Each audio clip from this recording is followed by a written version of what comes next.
Hello, you're watching the David Kurten Show here on today's News Talk TNT, where we give you the unvarnished truth about what's going on in the world. Now, it's Friday today, and I would like to talk today and have a little bit of a review of the political situation in the UK.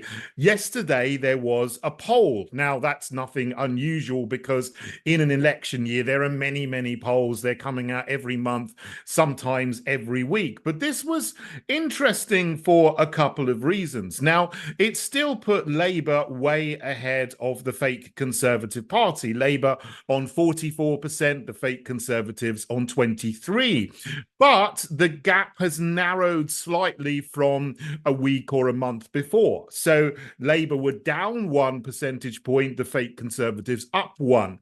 Also, Reform, who are being touted everywhere as the main challenger party, were also down 1%. So the narrative over this year has been they're going up and up and up in the polls, but this time it seems that they're coming down. Now, I don't particularly trust polls that are coming out. I mean, YouGov, for example, is actually owned and run by a Tory ex-minister. I think Nadhim Zahawi, who used to be the vaccines minister. So a lot of the time, the polls that come out are not actually representative of what people actually think and are actually going to do, but they're half propaganda tools to get you to believe that the trend is going in a certain direction. So it's as much propaganda as assessing the statistics of what people are thinking. But this is interesting for a couple of reasons. Now, if you put in also the LibDems on 10% and the Greens on 5%,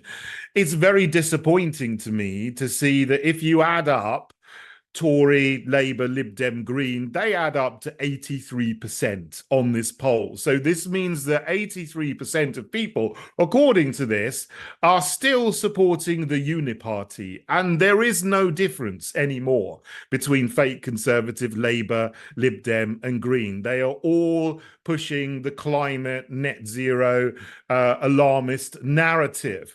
Even if there is some fake difference, oh, Labour are going to implement it by 2030, the fake Conservatives by 2035, there's no real difference in where we're going to end up. They are all woke to some degree or another.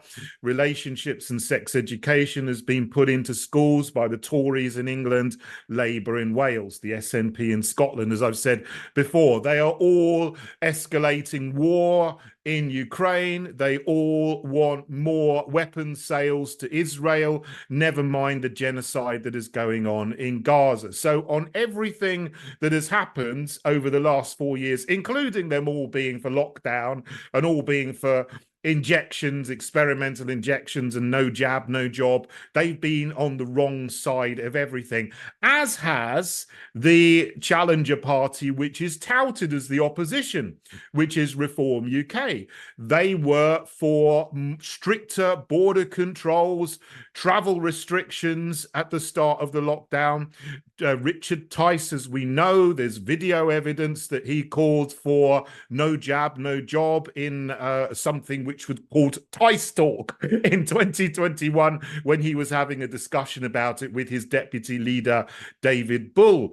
They are for more weapons and money to the Ukraine and the Zelensky regime. I debated that, if you can call it a debate, in September 2022 on another channel with Piers Morgan and Richard Tice, who were opposing me as I called for de-escalation in the Ukraine. And what they are doing at the moment is smearing the pro-ceasefire rallies using the cultural Marxist language of them being hate rallies, just like Suella Braverman is doing, which is paving the way for more restrictions on freedom of speech and more restrictions on legitimate peaceful protests by people who are seriously concerned about the deaths of tens of thousands of people, mostly women and children, in Gaza by the state that calls itself Israel. I wonder if this is peak Reform UK, because they are having lots and lots of negative press at the moment because they're deselecting candidates at the behest of the far left Hope Not Hate. The candidates they had in Orpington and South Ribble were specifically mentioned by Hope Not Hate as people who had put out posts on social media that they didn't approve of, and straight afterwards, Reform UK deselected them as candidates. I actually personally know the former candidate for Orpington, Mick Greenhow. He was around, very much an activist for Brexit, for leaving the EU, for the referendum back in the pre-referendum days. Latterly, just yesterday, we hear that they deselected the candidate for York Central called Tommy Corkwell on the basis that he wasn't responding to emails and communications. Then it turned out that he's actually been dead for 2 months. Now, that's a very sad situation. Obviously, someone has died. His family will be grieving, but for Reform UK to deselect a candidate, not knowing that he'd actually died, really says quite a lot about them. I've never heard of any such story in 10 or more years of being involved in politics. Now, I'm biased, of course, and I think a lot of people are very much questioning how they are being swayed and they are obedient to this far left organization, Hope Not Hate, at the moment for what they're saying about their candidates. And this is a party that says it believes in free speech, but doesn't seem to let that many people have free speech. David Karpin was another candidate for Henley. And he just put up a couple of posts that I don't see much wrong with. There was one that said pride is a sin, and it was a polemic against the LGBTQIPP Pride Month in June, and it had a picture of someone with a broom sweeping a gay pride rainbow into the drain, which I think is absolutely the right message, because pride is a sin according to Christian orthodoxy, and we certainly don't want people and children being drawn into these degenerate events which go on in June.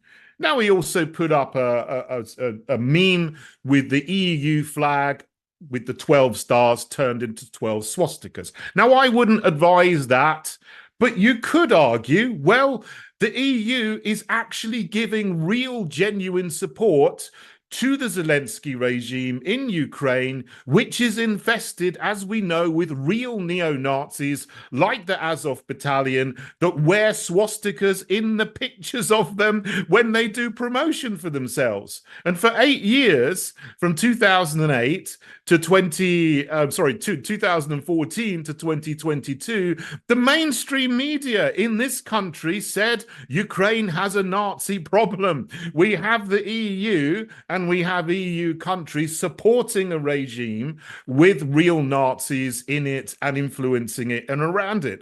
Now, I wouldn't put that meme out myself, but it does make a point. And it's something that generates thought and discussion. I wouldn't have fired him as a candidate. I would welcome him as a candidate, but Reform UK have different opinions. Of course, as I said, I'm biased. I'm the leader of the Heritage Party. I do believe in freedom of speech. I do believe we should be de-escalating foreign conflicts around the world.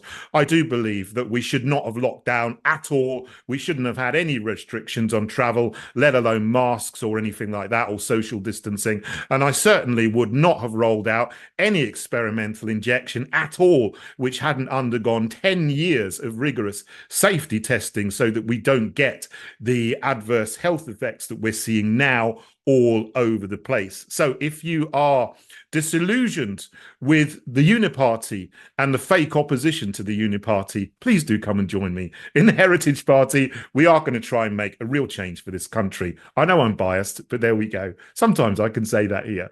This is today's News Talk, TNT. Bringing you a world view. I like to hear what's going on around the world. Today's News Talk Radio, TNT.